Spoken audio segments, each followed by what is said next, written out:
and welcome back to my channel. If you are new to this channel, hi, my name is Muskan and I make videos on health and wellness. And today's video is going to be about stress. If you also feel overstressed and burnout lately, you are not alone in this. Studies shows that more than 82% of Indians are suffering from stress on account of work, health and finance related concern, which is much high compared to other developed countries.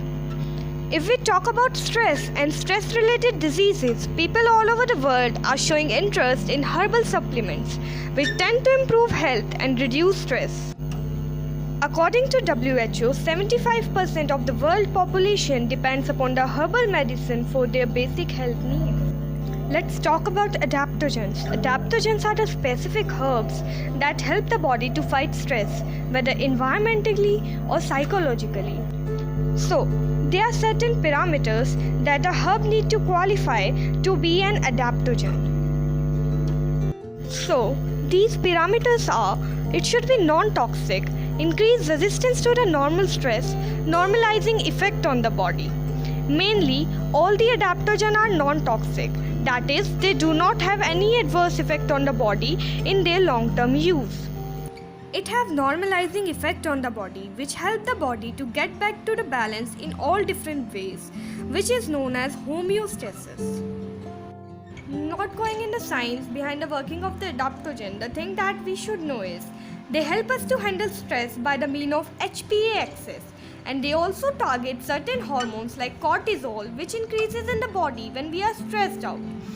Adaptogen help to bring cortisol back to its normal level.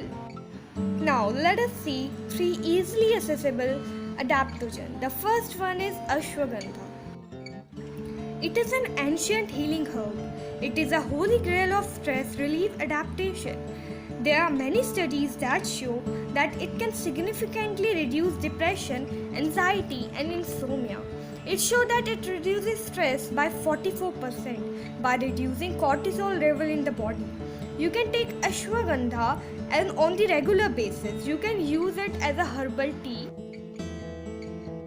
can blend it in your smoothies and can be used in your soups. If you are someone who used to stress out very certainly, try to use it on regular basis. It will also help to keep your hormone levels in check. The next adaptogen is saffron. It is used as herbal remedy since ages, much before it was used as dye or spices. It helps mothers who are suffering from postpartum depression, as it helps them to relieve anxiety without having any adverse effect on the body. It can be used in the form of herbal tea. The last one is holy basil or tulsi. It is great for boosting immunity. It also helps to relieve depression and anxiety. There is list of some more adaptogen in the description below. If you are interested, go check them out. Please do not forget to hit the subscribe button and thank you for watching.